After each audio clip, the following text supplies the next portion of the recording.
kann kein Schweizerdeutsch. Ich bin vor 7 Jahren das erste Mal hierher gekommen und ich habe niemanden verstanden. Das einzige Problem war, ich durfte nie singen. Ich kann kein Schweizerdeutsch. Ich kann es einfach nicht. Ich kann keine.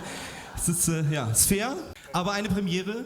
Also Venus von Bümplitz auf Schweizerdeutsch. Venus von Bümplitz geht durch die Straße, leicht und flüchtig wie ein Gas.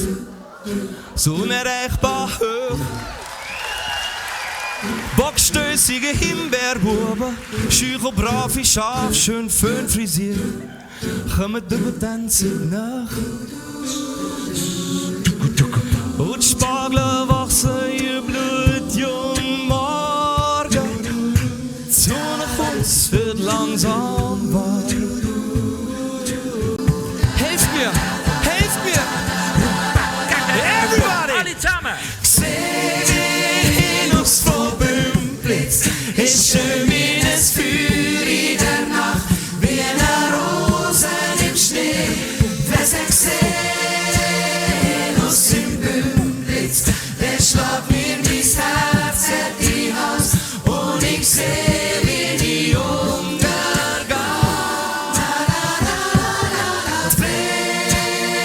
Venus von Bümplitz ist schön wie ein Feuer in der Nacht, wie eine Rose im Schnee. Wer sagt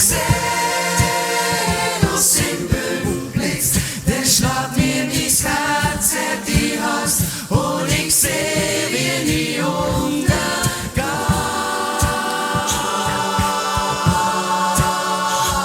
Ja, ja.